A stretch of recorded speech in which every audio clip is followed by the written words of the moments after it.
Remode île, terraforming, comment construire, transformer et remodeler son île. Je suis Anthony le Gremlins, vous êtes sur ma chaîne, et aujourd'hui on va voir comment débloquer le mode secret Remode île. Alors, pour le débloquer, il faut dans un premier temps avoir réalisé les missions de Tom Nook, afin de transformer la tente initiale des résidents en bureau des résidents. Au bout d'un moment, Nook va vouloir organiser un concert avec Kéké la Glisse. Il va te demander d'installer le camping. À partir de là, un visiteur va venir squatter le camping et un nouveau système va être mis en place. Le système de notation en étoiles. Tout ce que tu auras à faire si tu veux débloquer le mode secret, c'est de suivre les conseils de Marie afin de passer d'une étoile à 3 étoiles sur 5.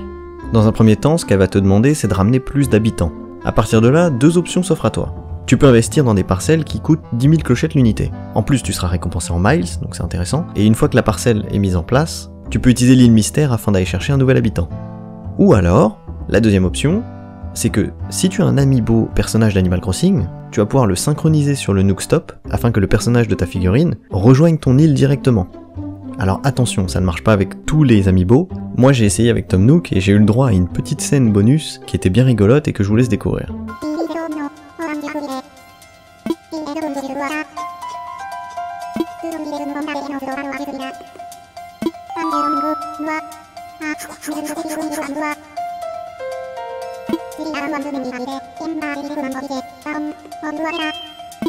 D'ailleurs, si t'as essayé avec d'autres amiibo, je suis curieux que tu me dises en commentaire comment ça s'est passé.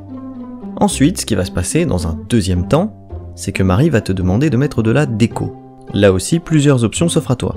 Tu peux acheter de la décoration via le Nook Stop en miles. Mais attention à bien dépenser au compte-gouttes vos miles, car vous allez en avoir besoin plus loin dans la vidéo. Tu vas pouvoir également décorer ton île en craftant des meubles. Et la dernière possibilité, c'est tout simplement d'acheter des meubles chez Méli-Mélo ou sur Nook Shopping. Ce qui va nous amener au troisième temps, le moment où Marie va te demander d'installer des clôtures. Ici, n'importe quel type de clôture fonctionne. Donc ce que je te conseille personnellement, c'est que si tu en as déjà, n'hésite pas à les utiliser. Normalement, si vous suivez à la lettre tous les conseils de Marie, vous devriez pouvoir remonter aux 3 étoiles assez rapidement. Petit conseil perso là aussi, ne mettez pas trop d'arbres. Moi ça m'a pénalisé au niveau de la note, et il a fallu que je retire à main nue 90 arbres. Autant te dire que la soirée a été longue. Une fois que tu auras fait tout ça et que Marie t'aura donné les 3 étoiles, Kéké va faire son concert. À la fin de ce concert, Tom Nook va venir te parler afin de t'installer l'application Remode île sur ton Nook Phone. Félicitations, tu viens de débloquer le mode secret Remode île. Lorsque tu vas lancer ton Remode île pour la première fois, tu vas démarrer avec 2 routes, la route herbe et le chemin de terre. Ce sont les 2 motifs que tu pourras appliquer où tu le désires avec l'application de base. Mais si tu veux pouvoir accéder à toutes les fonctionnalités de cette application, tu vas devoir ajouter des permis complémentaires. D'ailleurs j'ai fait le calcul et le prix total en miles est de 28 300 Nook Miles. C'est la raison pour laquelle je te conseillais précédemment d'économiser un maximum de miles. Après, pour avoir rodé le Remode île, ce que je te conseille personnellement, et ce qui va être le plus rentable, ça va être d'acheter uniquement le permis cours d'eau, le permis falaise et le permis route perso, pour un total de 14 300 miles. Pourquoi cela? Parce que déjà le permis cours d'eau il va te servir à gérer tes rivières comme tu le désires, comme par exemple créer des petits lacs, créer de nouvelles cascades, ou connecter des petits cours d'eau. Le permis falaise, quant à lui, il va te servir si tu veux construire de nouvelles choses sur ton île. Et enfin pour ce qui est de la route perso, c'est à mon sens la plus rentable parce que tu vas pouvoir dessiner toi-même le motif que tu appliqueras sur le sol, donc ça ouvre sur des possibilités infinies, mais si jamais tu ne sens pas l'âme d'un créateur, tu peux aussi, grâce à l'application Nintendo Switch Online, télécharger des motifs via QR code déjà existants. Encore une fois, n'hésite pas à aller sur Google et tu verras qu'il y a une tonne de motifs qui ont été créés à l'époque d'Animal Crossing New Leaf. Ce que j'ai décidé de faire, c'est que pour la suite de cette vidéo, je t'ai fait une petite liste de toutes les possibilités qui vont s'ouvrir à toi.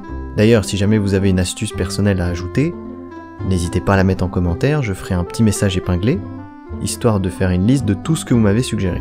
Alors en premier, il s'agit des niveaux de hauteur de falaise. Sur ton île, normalement, tu es bloqué à 3 niveaux, et grâce au Remode île, tu vas pouvoir construire un 4ème niveau. Mais attention, c'est purement décoratif, tu vas pas pouvoir construire des bâtiments sur le 4ème niveau.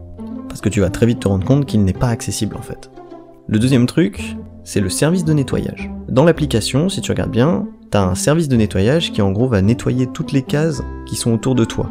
Si par exemple tu es gêné par un arbre, ou un meuble, ou quoi que ce soit d'autre, tu utilises le service de nettoyage et il va automatiquement l'envoyer dans la boîte à recyclage de ta mairie. Le troisième truc, ce sont les petits bouts de terre au milieu de l'eau.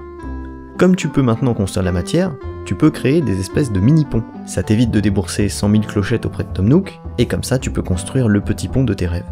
En quatrième, ce sont les motifs perso. Tu t'en rendras compte très vite si tu vas les télécharger, mais l'avantage avec ces motifs perso, c'est que tu vas pouvoir créer des routes avec des effets par exemple de pétales de fleurs qui sont tombés au sol, de la déco supplémentaire, et voire même des petits effets de lumière.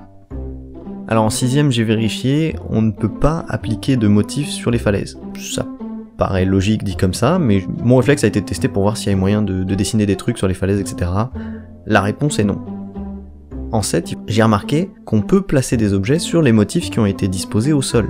C'est vachement pratique, ça rend super bien, et j'ai aussi remarqué que la lumière des bâtiments va se diffuser sur les motifs ou les éléments que tu vas mettre à côté. Donc si vous voulez faire des petits effets d'installation près de l'entrée de votre musée, et ben vous verrez que c'est super bien fait. La huitième astuce que j'ai remarqué, c'est que maintenant on peut faire des cascades sur un seul bloc. Ça peut paraître anodin aussi, mais c'est grave cool parce que là aussi ça va permettre d'ouvrir sur des styles de création de cascades totalement différents, et vous allez pouvoir varier suivant vos envies et suivant les tailles de cascades que vous désirez. Vous pourrez aussi jouer sur les différents niveaux de hauteur de votre cascade. La neuvième chose que j'ai remarqué, ce sont les arrondis sur les blocs de pierre. Le remodel va fonctionner un peu à la Minecraft.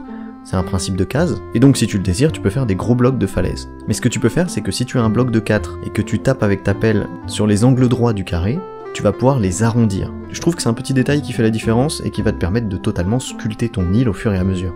Et enfin, on en arrive à la 10e chose que j'ai remarqué, c'est qu'on peut déplacer n'importe quel bâtiment pour 50 000 clochettes. À l'exception évidemment du bureau des résidents qui lui restera fixe du début jusqu'à la fin de ton aventure. En revanche, pensez bien que si vous utilisez cette fonctionnalité, ça va générer un jour de travaux avant que le déplacement soit effectif. Voilà, le dernier conseil que je peux vous donner pour vous faciliter la tâche dans vos futures créations d'îles, c'est soit de le faire à l'ancienne avec un petit croquis sur une feuille A4 pour anticiper où est-ce que vous allez placer chaque élément, ou sinon vous pouvez aussi utiliser ce petit site qui est grave cool, qui s'appelle Happy Island Designer, je mets le lien en description, il va te permettre de simplifier les fondations de ton île. Je te laisse le découvrir en détail, mais je pense sincèrement que ça peut vraiment vous aider à concevoir les fondations de votre île. Là maintenant, ce que je vais faire, c'est que je vais vous montrer l'application de tous les petits conseils que je vous ai donnés précédemment, histoire de vous donner une idée du potentiel de création que vous allez pouvoir avoir. J'en profite pour te dire de ne pas hésiter et de m'envoyer ta création sur le hashtag remodilgremlins via Instagram ou Facebook. Et j'en profite pour te rappeler que tu peux gagner jusqu'à 1 million de clochettes en participant à mes lives « Je visite vos villes ». Si vous voulez participer, c'est très simple, vous mettez votre code ami en description de cette vidéo et vous vous abonnez à la chaîne. Je t'encourage à aller checker les dernières vidéos que j'ai faites. Je vous fais à tous de gros bisous et je vous donne rendez-vous dans la prochaine vidéo. A plus les mogwai.